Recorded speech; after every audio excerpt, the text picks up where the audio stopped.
Treat me like you do.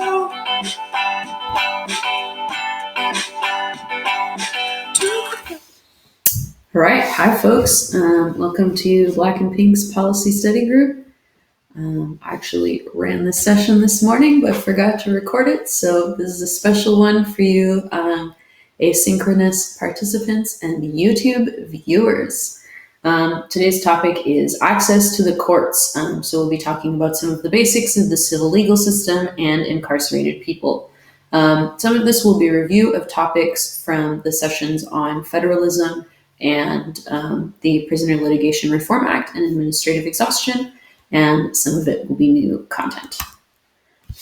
So folks' right to access to the courts is guaranteed by the First Amendment to the U.S. Constitution, which you can see here. The First Amendment's got a lot of different stuff in it. It has the Establishment Clause, which prevents the government from formally establishing a religion, supposedly.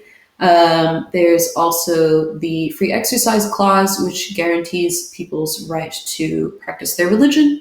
There's also the freedom of press, freedom of speech, and freedom of assembly, as well as the highlighted parts here, which are the freedom of petition, or the right of access to the courts. So to read the relevant parts, Congress shall make no law abridging the freedom to petition the government for a redress of grievances. So incarcerated people also have a constitutional right to access the courts. This is guaranteed by a court case called Bounds v. Smith from the 1970s. But incarcerated folks' right to access the courts is neither absolute nor unconditional. Prison officials are required to assist incarcerated people in accessing the courts. This can be by having a law library or by having a paralegal on staff that incarcerated people can speak to figure out their rights. If there is no law library or no other source of legal assistance made available to incarcerated folks, prisons are actually not allowed to ban jailhouse lawyers from assisting other incarcerated folks from helping. However, if there is a law library, unfortunately, they do have the ability to target jailhouse lawyers. So just to give another quick overview of the court system, we addressed this in a bit more detail during our federalism session, but as you can see, here is a map of the country, and this is a depiction of the federal court system. Every state also has its own internal state system with its own state districts. But this is the organization of the federal court system, and into the districts, which are represented by the states or within states. You have the smaller districts. So for example, New Mexico doesn't have any districts. It's just one district, the District of New Mexico. But California has a northern, eastern, central, and southern district. You can also see these larger numbers. They represent the federal circuit courts, which are the courts of appeal. So New York, where I went to law school, was in the Second Circuit, and now I am in the Ninth Circuit. Above all of this, of course, there is the U.S. Supreme Court. So here's kind of a visual of how the court system works. As you can see, state courts are on the left. So there's state trial courts, state appeal courts, and then state Supreme Courts. And then state Supreme Court's decisions can be challenged before the U.S. Supreme Court. And then in the federal court system, you have the district courts, which address cases involving federal laws. And then you have the courts of appeals, also known as the circuit courts, which then appeal up to the Supreme Court. In most situations, you won't have to deal with any of these special federal courts, which generally have to do with things like bankruptcy or admiralty or military courts. So after we figure out whether we need to be in state court or federal court in any particular situation, and most of the time if you have a constitutional case, which is a lot of the situations involving civil rights, or a case under federal law, you will be in federal court. But that's not all. You also have to address the question of what is your cause of action, and that, just to explain like what is a cause of action, as individuals who might not have a detailed understanding of the law, we might think, okay, so I tried to say something in my prison and I was retaliated against, so clearly I have a First Amendment issue, so I'm suing based on the First Amendment. However, that's not really how it works. Courts, especially in recent decades, have interpreted the law of standing, which we'll talk about a little bit later, to mean that not only does there need to be a law that's been broken, but there needs to be a clear grant of authority to the courts to actually make decisions based on those laws. So one of the major grants of constitutional decision-making power to the courts is under the Civil Rights Act of 1965. Particularly the section that's relevant is 28 USC section 1983. Oftentimes when prisoners bring suit against state facilities, they're called section 1983 claims, and that's why. Folks may also have issues related to appeals of their criminal conviction, as well as appeals of or habeas petitions, which is a post-conviction challenge after you go through the appeals process again to one's conviction. All of those are cases that will be brought by individuals who are in state facilities who have state-level convictions. However, some people are in federal facilities in the Bureau of Prisons. To bring their constitutional cases, they have to use a court case called Bivens v. 6 Unknown Named Agents of the Federal Bureau of Narcotics, a court case from 1971, which basically said that even though there's no law granting a right of action for constitutional civil rights cases to individuals who are suing the federal government for constitutional violations, there should be one. And so Bivens has implied that there's a right of action for people against the federal government, which would be, again, the case for people who are in federal prison. There are also appeals of people's criminal cases that go up through the federal system, as well as federal habeas petitions, which again are those challenges to people's convictions or to the method of their sentencing or to the method of their detention pre-trial that take place outside of the context of appeals. And then for both people in state and federal facilities, there are also causes of action that are brought by laws that are passed by Congress, such as the Americans with Disabilities Act or the Religious Land Use and Institutionalized Persons Act, which is that word salad at the bottom of the screen.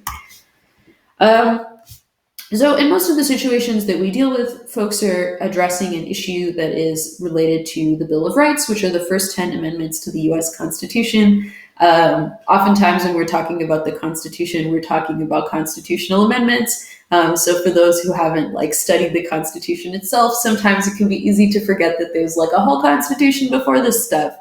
But this is what's really relevant for us. So we got the First Amendment, which we talked about a little bit before. That's your freedom of speech, religion, press, assembly, and petition. The Second Amendment is usually not relevant to incarcerated folks, which is interpreted as the right to bear arms. I could do a whole session about my feelings about that one. The Third Amendment does not have basically very much modern day relevance at all.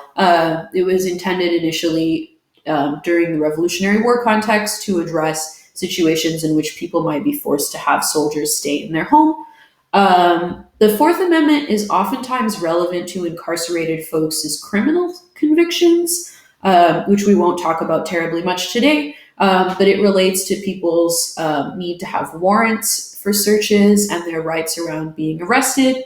The Fifth Amendment relates to people's rights around interrogation. It also is the basis for due process claims against the federal government. The Sixth Amendment relates to people's trials for their criminal cases. It gives you a right to an attorney and a right to trial by jury.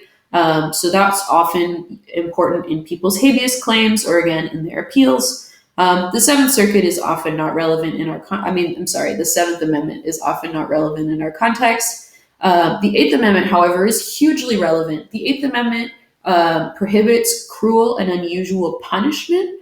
That's the language that's used in the amendment itself, but it actually applies to many things in the prison context. So the amendment does prohibit excessive force, for example. It also prohibits failure to provide medical care to incarcerated people or inadequate medical care, including in our context, trans-related mental and physical health care.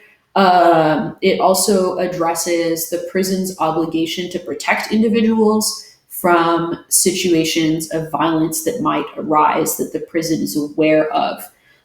which one of the cases we'll talk about later addresses. The Ninth Amendment basically doesn't exist. It's been described as an ink blot or the Forgotten Amendment.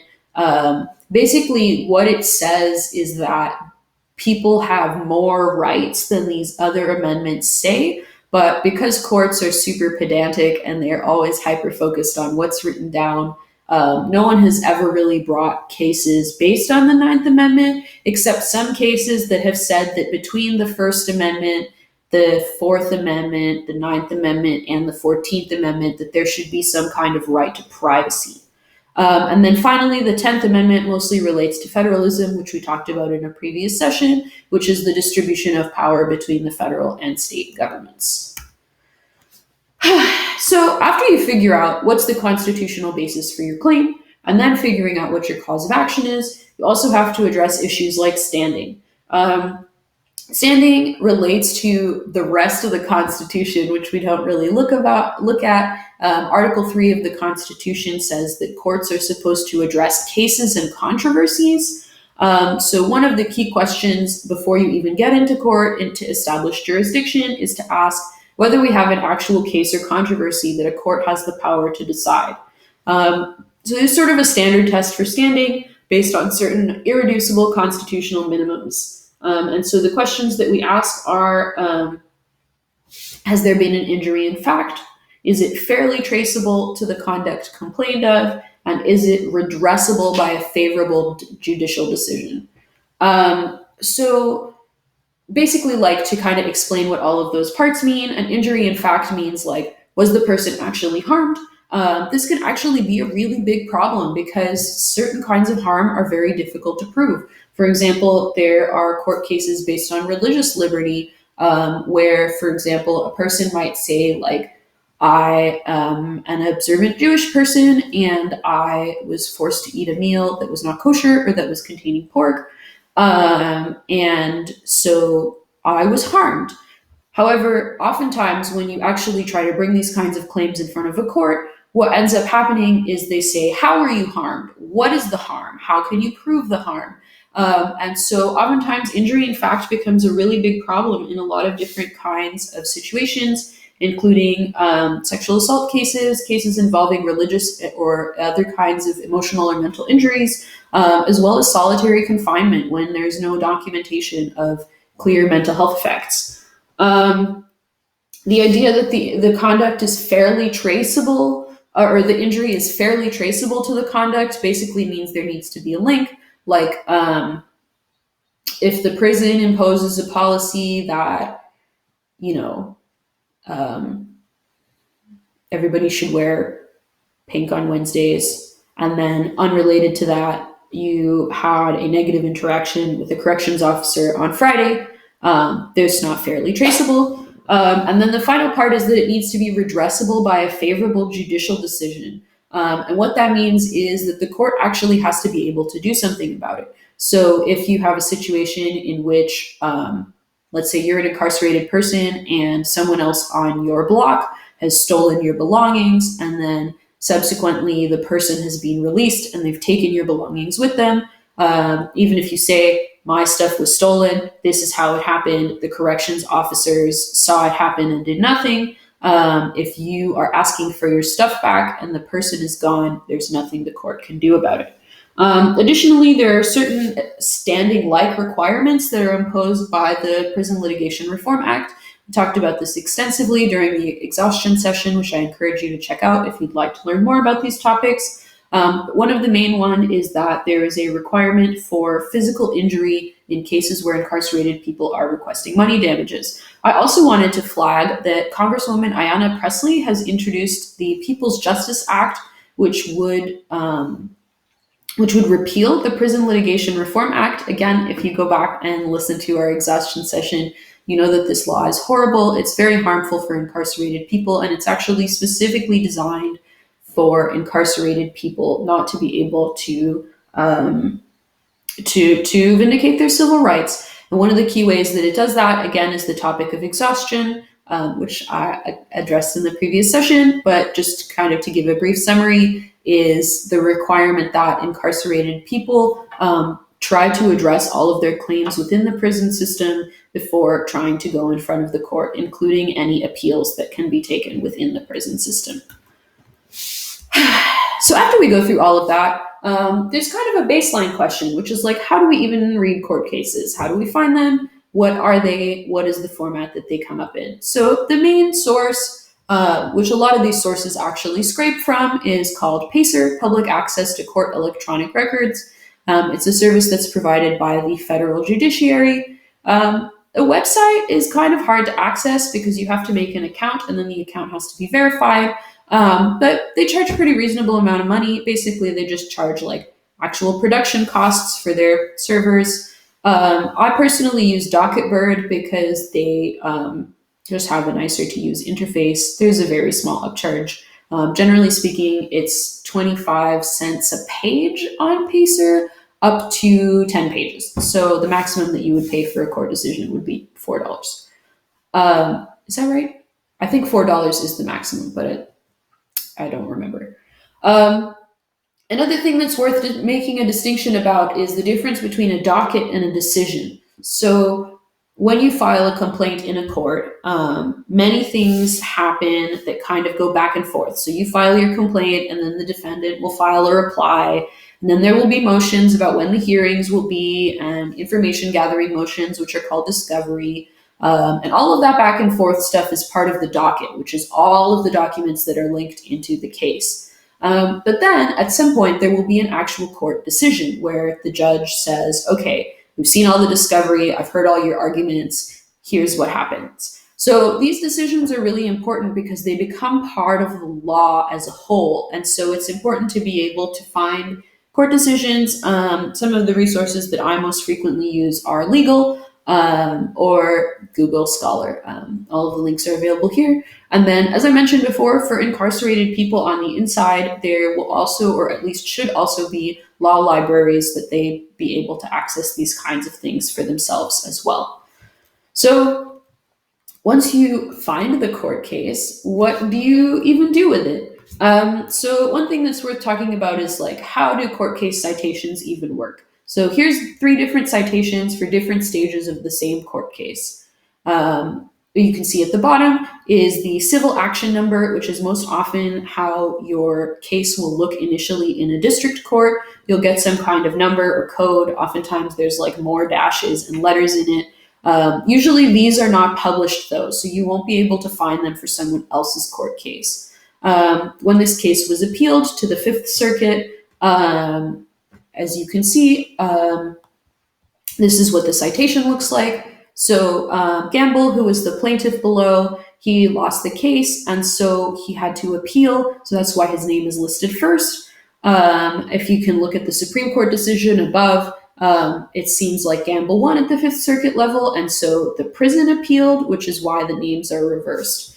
And then if you take a look at the actual citation, it used to be that these cases were published in like an actual physical reporter.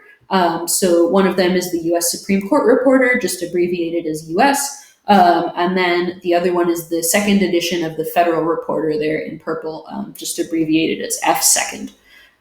So when these things were published in actual physical copies, I think you still can get physical copies, but I have never used one except to look up like very old court cases. They would be published into issues. And so the first number that you see that's highlighted in yellow is the issue number. And then the number that's highlighted in red is the page number. So the Supreme Court decision, Estelle v. Gamble, is in the 429th issue of the U.S. Supreme Court Reporter on page 97. And that decision was made in 1976. One other key difference to note about the citations is that, as you can see, the Supreme Court case does not list the Supreme Court case does not list the court in which it was decided, because the only cases that are published in the U.S. Supreme Court Reporter are Supreme Court cases. Whereas, as you can see, this one that's published in the Federal Reporter, you note that it was in the Fifth Circuit. I believe this was a Louisiana case, but I could be wrong. Excuse me. Okay, so As you can see, going to court is a very complicated process and very confusing. To the extent that individuals are able to get a lawyer to help them with that process, it really makes a big difference. The lawyers are able to do better discovery, it's more intimidating to the prison system, and you just don't have to deal with this whole mess. While I personally don't agree with all of their politics, the organization nationwide that represents the most incarcerated people in their civil rights cases for free is the American Civil Liberties Union. You should have a chapter near you. You should know what their contact information is. If you have difficulty finding them or any of the other organizations, please feel free to reach out to me and I can help you out with that. You also might have local organizations. So, for example, I used to work with an organization that did prison rights just in Pennsylvania. I also worked with an organization that just did prison rights in New York. These organizations are great if you have them locally because they tend to be more focused on the rights of incarcerated folks than just a general ACLU, which handles all types of constitutional issues. So if you have a local org, it's always worth checking out. Another way to get free legal help is through the National Lawyers Guild. It's not actually an organization that employs lawyers, but many liberal and leftist lawyers belong to this organization, and they often either know what the local organizations are in that area or can connect you to lawyers who will work on a volunteer basis. Beyond that, you will have to hire an attorney. It can be a lot of money, into the tens of thousands of dollars. We can help fundraise for incarcerated folks who are LGBTQ or HIV positive. And you can also try to negotiate for something called a contingency fee, which is a situation in which you only pay if you win and you only pay a proportion of the winnings, which at least gives you the option to not have to pay upfront. And in situations where there is a contingency fee, I would say no one should agree to a contingency fee more than a third, 33% of the winnings. However, individuals can also sue on their own, pro se. A lot of the cases that I have seen, and many of the civil rights cases involving incarcerated folks, are brought by individuals on their own behalf. So on the federal government, the federal court's website, there is the option for a civil rights complaint. I can help you track down the forms if you need to access them. And you also, in most situations involving incarcerated folks who can't afford a lawyer, should file in forma pauperis, which literally means like in the form of a poor person, basically saying you can't afford the filing fees and you can't afford to pay someone to serve papers on the defendants and other parties. For incarcerated folks, because of the Prison Litigation Reform Act, they still have to pay the filing fees, but just in increments as they can afford them. And if they're not able to pay any of the increments, if they have absolutely no money, it should not be a barrier to them filing their case. Okay, so now we have come to our activity. So for those of you who are at home, you can go ahead and try this. So basically, there's some 3 court cases listed on the screen here. The citations for which are 511 US 825 or 486 F sup 2nd 421 or 467 F 3rd 263. Again, there are all the links of the resources that you can use to look these things up: Google Scholar, Legal, Docket Bird, and Pacer. And for each of those cases, or at least for one of the cases, I would love to have you try and figure out, first of all, what's the case called? I'm sorry, I didn't write that down. What is the case called? It has a name, Someone v. Someone. What court is it in? When was it decided? What are the rights that are at issue? And then if the plaintiff is in state or federal prison. And the last question is the hardest, but hopefully if you go back through the slides and look at the cause of action slide, you can figure out, based on what right is at issue and whether the person is in state or federal prison, what cause of action is at play. So for those of you at home, go ahead and pause and try it out. We'll play some music for a sec. When I feel someone next to me, we can be a part of it.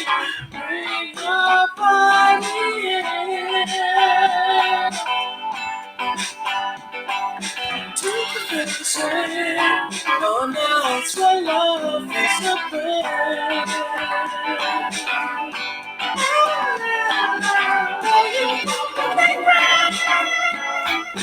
Baby, I want to cry. I'm gonna get on down. And we're gonna make it so proud.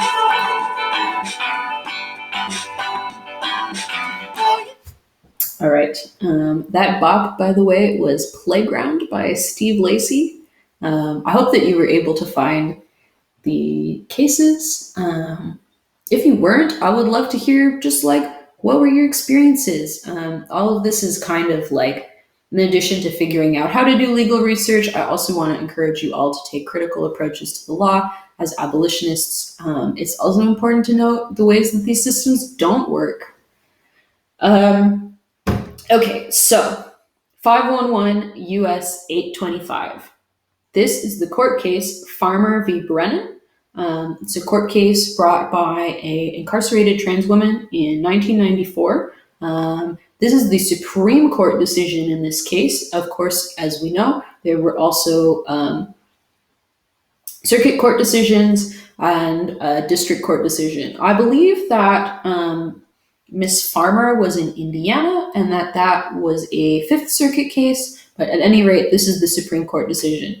It's important to note that this is a pro se case, by the way. As I said before, most of the cases brought by incarcerated folks to vindicate their rights are without lawyers. They just did this on their own. In fact, Dee Farmer, in my opinion, is one of the greatest jailhouse lawyers of the last 50 years. She went before the US Supreme Court multiple times, and this court case, which you hopefully successfully found, is the basis for many, many, many court cases afterwards, establishing an Eighth Amendment failure to protect right of action for folks in situations of prison sexual assault. And she really is one of the major drivers behind the fact that we even have conversations around prison sexual assault and the rights of incarcerated trans folks.